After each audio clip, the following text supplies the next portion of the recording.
It is Friday, June 6th. Let's talk PlayStation. Welcome back, everyone, to another Switch 2, SGF, State of Play LTPS.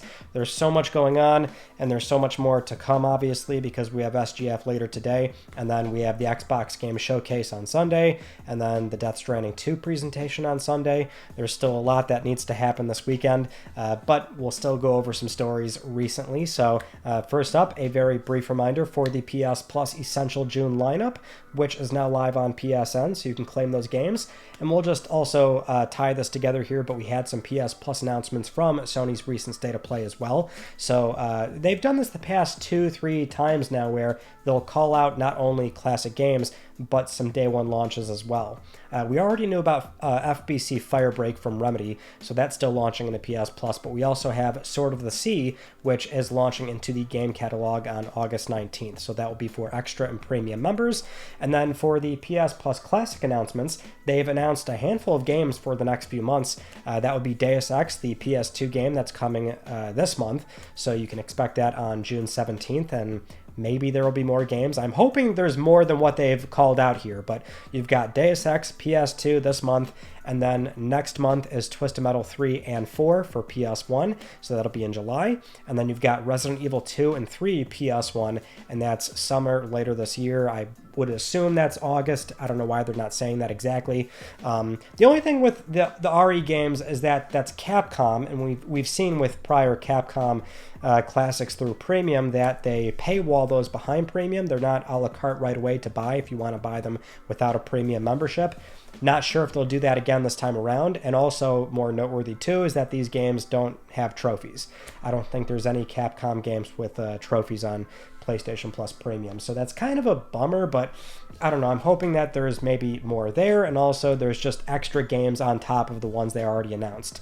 Although it would be very on brand for PS Plus Premium, where those are indeed the only games for the next 2-3 months, which is not exactly great, but they do tend to call out these PS Plus games during State of Play presentations, so that's what we've got for day one launches and for Premium. Anyway, moving on to our first news story, we have a new PS5 system software update, this one being 25.04 11.40.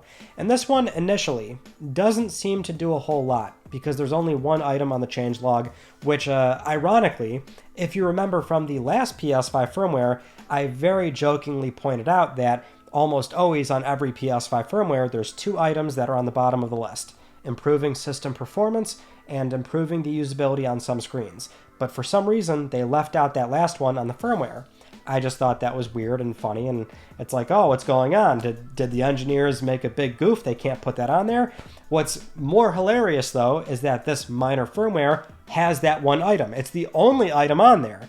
So at first I'm like, what is going on? Did they genuinely, forget to do that and had to do it separately? I don't know. It's just a really silly thing.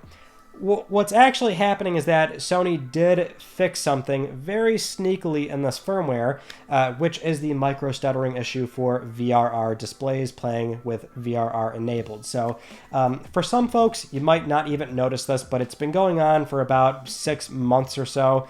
It's been documented by a number of users in Digital Foundry, but it's this issue that occurs when you're playing on a 120 Hz display, and if you're playing a high refresh rate mode, there's these very brief moments where it'll create a micro stutter where it shoots up to 120, and so really depends on your own sort of tolerance. Some people notice it right away, others not so much, but it is something where it's well known, and it does appear as though the issue has been fixed.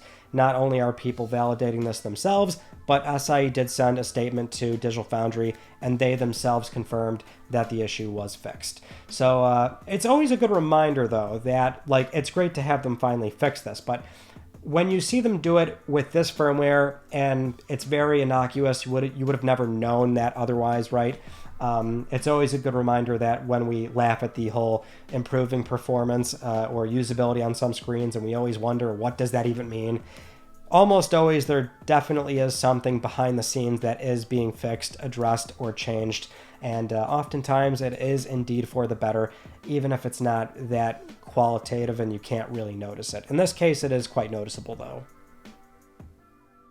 All right, let's just go back to the whole state of play thing. So there's a lot to go over here because Sony did, in fact, hold a new state of play presentation June 4th, which was not really that far off from their typical late May timeline of when they've been holding showcases or state of plays. So, I mean, really, for all intents and purposes, they're kind of still on time here. Really just splitting hairs on, oh, it's not late May, but they did indeed have a new presentation, and there is a lot to talk about because there are a ton of announcements. We'll, of course, always go over a very quick recap if you missed the state of play and don't have time to watch the whole thing. So right off the bat, in order, they announced Lumines Arise. That's got PSVR 2 support coming fall 2025. You've got Pragmata for PS5. It came back. They're confirming that game's coming in 2026. Romeo is a Dead Man is next for PS5. That's a new Suda 51 and Ren Yamazaki game coming 2026. Then we had Silent Hill F gameplay coming September 25th this year. Pre-orders are open right now. Next was Bloodstained, the Scarlet Engagement, PS5, coming 2026. Digimon Story Time Stranger, PS5, October 3rd this year. And then Final Fantasy Tactics, the Ivalice Chronicles, PS4, PS5, September 30th this year. It is real. Then Baby Steps, finally another update for this game, PS5 coming September 8th this year. After that was Hirogami from Bandai Namco Studios Singapore, coming September 3rd this year to PS5. Hirogami, I should say. And then after that was Everybody's Golf Hot Shots for PS5, confirmed for September 5th this year. Then Ninja Gaiden Ragebound, PS4, PS5, coming July 31st, very soon. Next is Karn, PS5, coming November 5th, demo available right now. Mortal Kombat Legacy Collection, PS4, PS5, coming this year, has online play, rollback netcode, good stuff there. Next is the official PlayStation fighting stick announcement. So they announced their own in-house developed fighting stick. We'll talk about that later. It's called Project Defiant. And then Metal Gear Solid Delta, new trailer showing Snake versus Monkey mode. And I did also miss this in my reactions, but there is a Metal Gear Online tease, which that's kind of a big deal, certainly for a lot of OG Metal Gear Solid fans that really loved MGO1. And then after that, we saw the formal reveal of Nioh 3, PlayStation 5 and PC, coming early 2026. There's a limited time demo available right now. And then after that was Thief VR Legacy of Shadows, coming to PSVR 2 this year. And then Tides of Tomorrow, which is an asynchronous multiplayer game, coming February 26th, 2026. Then Nicholas Doucet from Team Asobi. We've got new Astrobot levels and a controller announcement, so they're bringing back that DualSense. We'll also talk about that in a second here. Sea of Remnants, that's coming 2026. After that was Sword of the Sea from Giant Squid, coming August 19th for PS5. Again, that's launching day 1 into PS Plus Extra and Premium. And this is where they get into the other PS Plus Premium Classic announcements. And then after that, we got the trailer for 007 First Light, coming 2026 to PS5. So they're also confirming a gameplay reveal is coming for, later this summer. I imagine that's not too far behind. Then we saw Ghost of Yōtei just for a little bit, a slight tease. They're just announcing a gameplay deep dive state of play, and that's going to be in July. And then their closing announcement was Marvel Tōkon Fighting Souls for PS5 and PC 2026. Crazy announcement there too, because that's in collaboration with Marvel Studios and also Arc System Works for a 4v4 Marvel fighting game, PlayStation Studios. So Sony XDev is also heavily involved, and it just seemed like kind of a crazy announcement. I mean, it's still like sort of settling in for me. Now, you all know, so I will say it as a little caveat here for those that don't. I'm not a fighting game person. I'm also not really I like Marvel characters. I'm not in love with Marvel or the universe or the characters. I mean, I really enjoy certain stories and all that, and I'll play certain games, I'll watch certain movies, but I'm by no means super into that universe. So actually, I did want to add a comment here from Terrell Smith, who, my best friend, you all have seen him plenty of times. He loves both of these things dearly. So I asked him, I'm like, Mr. Marvel fighting game fan, I need your opinion. And he chimed in with very simple. He's not a texter, by the way, so he barely types anything. He says, being made by Arc System Works is interesting, but it has an awesome art style, but I don't know how 4v4 is going to work. And I'm not even sure if he bothered to watch the whole trailer or read the PlayStation blog. Well, he would definitely not read the PlayStation blog, but there you go. That's some insight from somebody that actually cares about those things. I obviously tend to focus on more of the business side, and that's just what's really sort of still, in a way, shocking to me, if only because it just seems like such a good get. I mean, it makes sense, right? Because Sony, has joint ownership in Evo. They're really committed to fighting games, even more so with Project Defiant, which I guess we could just also segue into that really quick. Project Defiant is their own fighting stick that they're making in-house, so they're not officially licensing this or anything. They are making this in-house. It's a wireless fight stick for PS5 and PC. It does use the PlayStation Link wireless protocol for low latency gameplay, but you can also connect a cable as well, and it also comes with a carrying case, and it's going to come out later, sometime next year, I should say. So over on the PS blog, Sony says, and I quote here, "The controller features toolless interchangeable restrictor gates, square, circle, and octagon for the sticks, buttons with mechanical switches, and a touchpad like the one found on the DualSense wireless controller. It's built in a sturdy, ergonomic design for a comfortable feel during intense fight sessions." So that also it lines up with that commitment of the fighting game community and operating those tournaments, and so I would presume they want to try and get more people to start using and buying those. But between that, this new collaboration, and they've got a great relationship with Marvel. They sort of dived into that right into the state of play, just off the heels of the announcement, even saying just that, the relationship with Marvel sort of facilitated this, where XDev then scouted out Arc System Works. It all kind of is coming together in a way that makes a lot of sense to me. So I just think it's kind of insane that they were able to pull something like this off. More so, too, because, nobody saw this coming. It was a really shocking thing. I think it's also super easy to go and watch Maximilian Dude's reaction to this, and you can see how nutty this was for certain people that are in that community. So it's really insane. I'll tell you, though, my immediate thought definitely was, okay, we've got a Marvel fighting game. Marvel's a very strong property. Fighting games are very popular. Surely this would be a live service sort of approach, so the game would have characters come out on a rolling basis. You've got a battle pass or seasonal updates. I mean, surely that's probably what this thing is. Now, of course, I understand my ignorance of fighting games in general, so I don't know how much more analysis I can really add here outside of assuming they do nail this experience. Sony might have just landed their second, highly successful live service game, one that has a really good, viable chance at blowing up and really sustaining itself in a way that not many live service games get to do nowadays. And it also kind of goes back to something that I think everybody sort of made this point. I did, and I know many others did as well, 3, 4, 5 years ago now, whenever we initially heard about these 12 live service games by fiscal year 26, and we saw all the cancellations and the capital that Sony gave to SIE and this, that, and the fourth, right? But we always had known about this roadmap of games and all this live service investment. But the notion always was 12 games, we all know that they're not all going to work out, right? And we have seen, because now we're on the other side of it, we're at 2025, not quite fiscal year 26 or whatever, but we're on the other side of it. We've seen how tough it's been, but it's they only need 1 or 2 of those games to really sort of take off.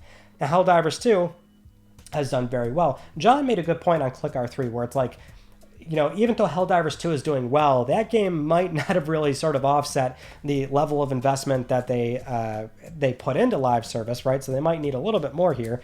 But, when you sort of consider that, okay, they tried 12-something attempts, they're still going to be doing more of it. I don't think they're, completely discouraged. They're just, they're learning the hard lesson here of wow, this is a really tough segment to get into. We can't really approach it the same way we do with single player games, where we throw a 9-figure budget at it and just release it before doing heavy play testing. And now there's maybe a lot more checks and balances to make sure that if something gets out the door, they feel really good about it.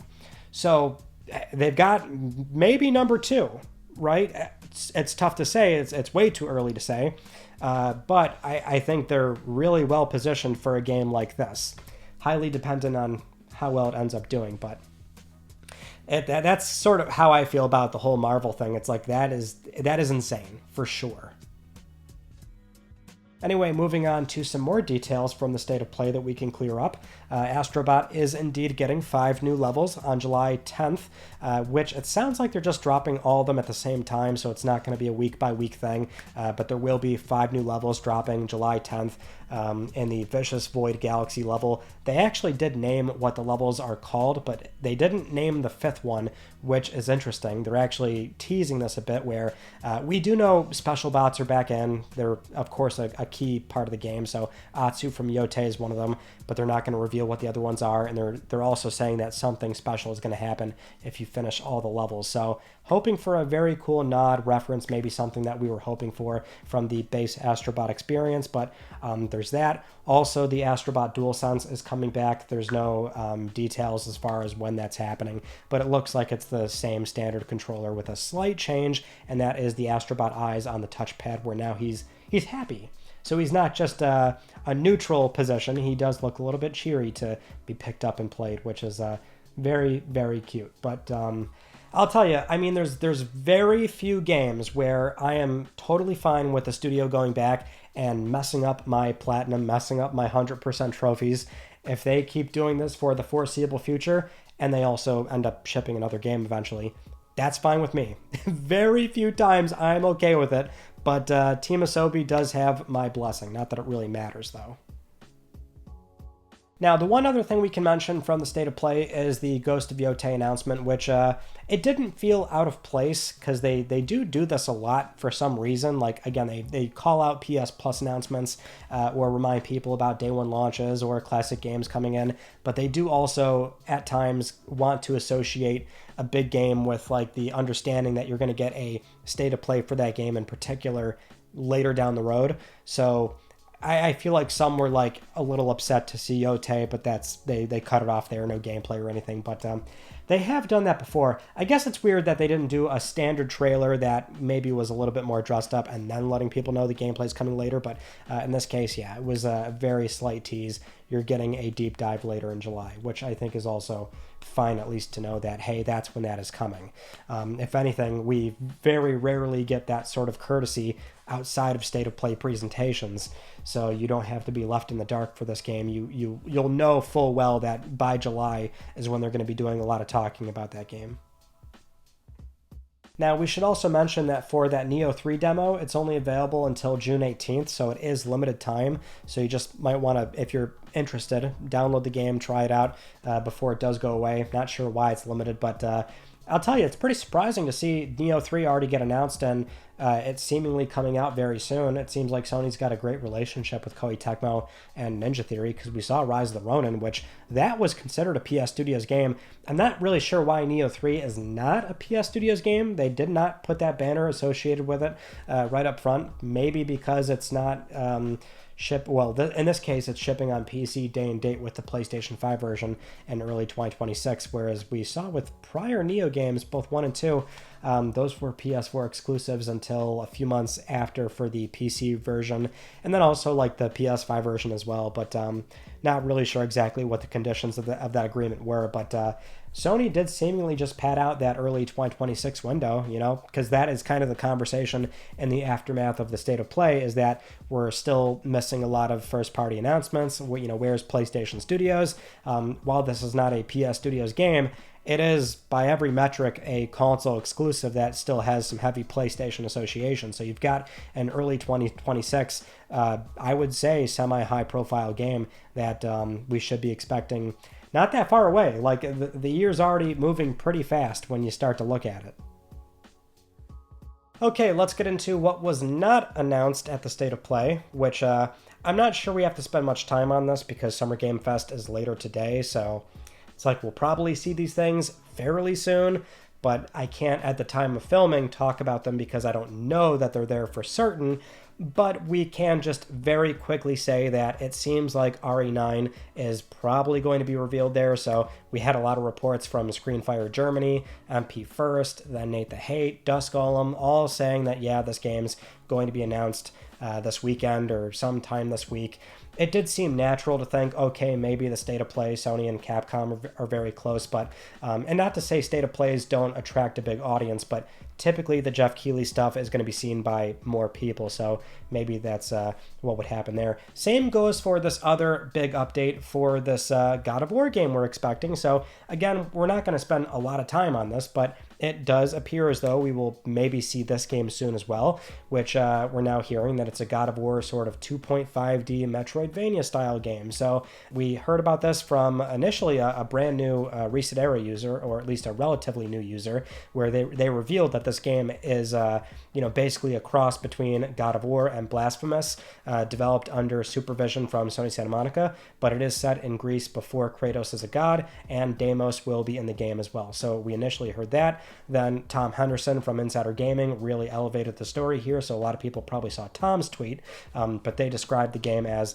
again, a 2.5D Metroidvania, a game that's smaller than what he initially thought. So there was that. Then we had Giant Bomb's Jeff Grubb respond to that tweet saying, yeah, he agrees in the same thread, implying that he has heard about this too, or at least did some more poking around. He actually talked about this during their own State of Play reaction live stream, and so Jeff elaborated on at least what he's heard, and that he's not sure if the game is going to launch later this year, but I guess part of that internal delay for the game was that they wanted to add voice acting. So instead of having just text boxes that you have to read, you would indeed get some voice acting happening for a young Kratos, which is exciting because maybe that means we have some classic TC Carson voicing Kratos again, which would be really exciting. But again, I don't know if there's really much more to say because we might see it later today. I don't know. It does kind of track with what we were initially hearing about the game, of it being smaller scale, something very different that people are not going to know or guess, and I very much think that does fit the profile quite well, and that might align with why they were not able to announce this during the God of War 20th anniversary, because maybe that was part of the delay, is like, well, maybe we should add some voice acting to the game, and that's worth pushing it a little bit further back. And so even though it might not make it this year, that maybe will have a better payoff to have some voice acting in the game, which I think if that is what they are doing, that is the right call. If the game doesn't show up later at SGF, I'll just say this. I think this is the kind of game that, or the kind of idea rather, that I didn't know I wanted, right? I'm sure everybody initially thought like, oh, okay, a smaller scale God of War game, what does that mean? And you're only thinking of it through the lens of the 2018 and up God of War, or maybe the sort of older style fixed camera angle, sort of more hack and slash God of War gameplay. It's like that's the only way to sort of think about God of War. I mean, there is like Betrayal on Java phone, the Java phone games, or one game rather. It was only one entry, and that's not really a Metroidvania, to clarify. That's basically just a very basic side-scrolling platformer. Not even platformer. It's very, very basic. But I mean, it's cool. I mean, it's being described as like very similar to Prince of Persia, the Lost Crown, which I think there's a lot of value to that. Maybe it is very small scale though. So we'll leave it there. If we don't see it during this weekend, we'll talk more about it later down the road. We'll also discuss it for Click R3. I'm sure there's more things that'll come up about this game if we again don't see it by the end of this weekend. But it sounds interesting, and I would suspect that the announcement would maybe be it would be better fit for SGF, because you're going to have a lot more people viewing that show to see this new, very different kind of God of War game. Moving on to another event we can reference, and that is Death Stranding 2, the premiere event that's going to take place on Sunday, June 8th. So the same day as the Xbox Game Showcase, a little bit later in the evening. They are going to live stream this. I guess it's just going to be a sort of presentation launch thing for the game. So there's going to be some guests that are appearing in the game, some of the actors, and they're maybe going to show more gameplay, maybe some cool little, quirks and things that very clearly are probably going to be in there, but they haven't shown them just yet. What's maybe more pertinent news is that we also know that the press do have the game, so very similar with other SIE titles. They're doing it about 3 weeks out, and the embargo is going to lift on June 23rd. So that's when you can expect reviews for Death Stranding 2. Moving on to a very impressive technical demonstration of The Witcher 4 on Unreal Engine 5.6. So recently we had this show up during the State of Unreal 2025 presentation, and the news here is that this was running on a base PlayStation 5 60 FPS with ray tracing. Now, it is extremely important to clarify, it's not actual gameplay, and I guess the environment itself is not exactly the way it's going to appear in The Witcher 4, but it's a representation of what's going to be in the game. So they are doing a very sort of curated, controlled environment here of trying to show off some UE 5.6 features, but it is still incredibly impressive, especially because they did choose to use base PS5 hardware. You know, at this point in the game, not only would you naturally expect that they would maybe just showcase this off on a high-end PC, or maybe even just PS5 Pro, which that is the trend that's already very apparent from the most recent state of play, and that with PS5 Pro here, a lot of trailers, presentations, or maybe even tech demos, you would think, oh, it's going to always use PS5 Pro, and that is always telegraphed to the viewer. It's always a big disclaimer of, we're running on a base PS5 or a PS5 Pro. In this case, though, yeah, they've chosen base PS5, which it seems like a very calculated play of, look what we're achieving on this console this far into the life cycle. Because that is, more broadly speaking, what the presentation was about, is sort of the efficiency that you're seeing on update 5.6. So there's a lot of, you know, cool and neat tricks in there, like the nanite solution that can sort of replace older LOD tricks where it's more of a voxel-based approach. And so from a distance based on sight lines, like, you're not going to notice that tree is a bunch of voxels. And that's really cool, right, to get that sort of insight into what they're trying to do. Digital Foundry already went over the whole thing, and, you know, they kind of came to that conclusion of, you can tell that it is very much still base PS5 hardware.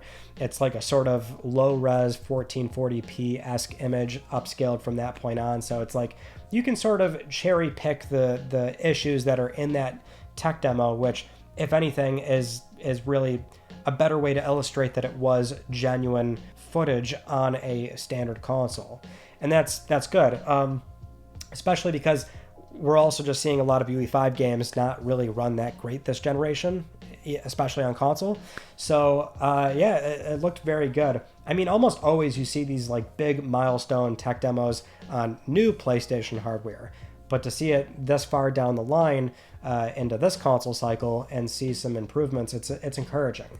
So it was neat to see, and for anybody that's really looking forward to The Witcher 4, you still got a glance into what the game may potentially look like, even though I would be hard-pressed to say it's going to look exactly like that. Now, since we just mentioned PS5 Pro, good segue to our next story, which is Elden Ring Nightreign, which just came out, doing very well. We saw from the store page a while ago the game was not going to have a PS5 Pro enhancement, and still does not with any sort of post-launch patches, which, you know, they're obviously trying to stay on top of that. There's been some concerns and complaints with solo and matchmaking, so they're already trying to address some problems, but they've already sold a lot of copies. The game's doing well, no big surprise there, but it is, at this point, actually unusual that From Software has not done a Pro enhancement, because most big publishers, big studios, I mean, yeah, once PS5 Pro was here, everything is getting a Pro enhancement. And it's kind of weird that not only does this game not have one, but it kind of doesn't really do anything when you play it on a Pro either. It just kind of falls back on this growing notion of FromSoft games are just not really that well optimized. So even though a Pro can still sort of retroactively boost dynamic res or frame rate, we're seeing this game just not really like Pro can't push this game to 60 on the performance modes. So really disappointing that there's no proper Pro enhancement, and there's also no sort of wiggle room the Pro can really do to brute force the game into a better position. We can also mention that Silent Hill 2 was supposed to have a new Pro patch that has been MIA for a while. We do have a small update there, which is that Bloober team has confirmed in a statement to Eurogamer that they're still working on this patch. They just have no update as of right now, and that's pretty disappointing, because that's one of those things where you can't turn the Pro mode off. You just kind of have to deal with it, and I believe there are still some like shimmering issues and weird stuff going on there with PSSR, which is definitely a bummer. I'd forgotten about this, right? Because they said they were going to address this and fix it. because I still have not gotten to Silent Hill 2, and that's been the one benefit of being so late to games nowadays, is that by the time I get to them, oh, look at that, there's a pro mode, oh, look, all these bugs were fixed. But this one, it's still kind of good that I've not gone to it just yet, because I now daily a PS5 Pro, and the game is not in the best place to play on that console just yet. Moving on to some not PlayStation Productions news, because that is the news, is that we almost got something, and now it's not happening. So over on Twitter, the Los Angeles-based writer and producer Ben Meckler recently revealed that one project that got away was an animated movie for MediEvil, which would have original music by Tenacious D. Now, I'm not sure how to feel about Tenacious D, but it sucks that that is not going to pan out, because, MediEvil, we saw that in the PlayStation Productions, like, it was their main site. It was an animation where Sir Dan was on there, and there's been, murmurings left and right about something going on with MediEvil and Sir Dan, and then maybe revisiting the IP. And I believe it also came up in prior talks about how Sony is sort of like being completely open as far as all the IP they have, and they're just letting anybody approach and make pitches to see if they can sort of pull an IP out of that piggy bank, and maybe they can explore that for a PlayStation Productions adaptation. So it does seem like they maybe were going to do something with MediEvil, but ended up, for whatever reason, not proceeding with that one, which is a shame. Animated MediEvil, I would love to see that. I would like to see it in more of a, I don't know, like a Tim Burton style. I guess that's just like too obvious because they go hand in hand as far as it being spooky Halloween themed. But like a Tim Burton, what would that, like claymation style? Like that would be, I think, really cool and appropriate. This would have been animated, so I don't know. But maybe that's why they didn't proceed, because maybe it just didn't seem right. Whatever the pitch was, just was not meant to be. Now, with all that said, it is time for Let's Talk Plus, the weekly Let's Talk PlayStation giveaway, where 3 of you could win a code for To a T on PlayStation 5. I would like to congratulate these viewers right here. I'll be contacting you all very soon for your code. Thank you again to Annapurna Interactive, and now we'll be going back to a $10 PSN code giveaway. So if you would like to win, then follow the link down below or scan the QR code, enter the Gleam giveaway, and supporting this channel a number of ways can gain you an entry, and I'll announce the winner next week, because I'm trying to help pay for your games. Those are some of the news stories from this past week that I wanted to talk about with you all, and our Tuesday video was exploring dead PS5 live service games in 2025. Who's still playing? I can't believe we can do a format like PS3 Online for very recent PS5 games, but sure enough, we actually can, so that's what was on Tuesday. And then 2 days ago was the State of Play reaction, so if you want to rewatch the whole thing or watch it for the first time with me, that's up on the channel. And then coming up, yeah, we've got Summer Game Fest later today, the Xbox Game Showcase, the DS2 thing. I said before last week I'm going to be out of town, so it was really bad timing, especially because like I'm getting my Switch 2 in a few hours, so like I can't really mess with that. I'm going to be away from camera equipment, but I'm going to bring things, and we might do like a sort of impromptu discussion or something. I'm not really sure what I'll end up doing, because I also have to film or at least completely finish my Tuesday upload before I leave, and I don't think I'm going to be able to do that in time, so I might not have anything for Tuesday. Maybe you'll have to wait till Wednesday, Thursday or something, but again, I might do an impromptu, like super basic conversation from my room where I'm staying at, so that will be... If it happens, it happens. You'll see. Otherwise, if not, then we'll just upload something on Wednesday or Thursday. But otherwise, that is pretty much it. So that concludes this week's episode of Let's Talk PlayStation. I'm Ryan Benecki. Thank you all so much for talking with me, and I will see you all next Friday.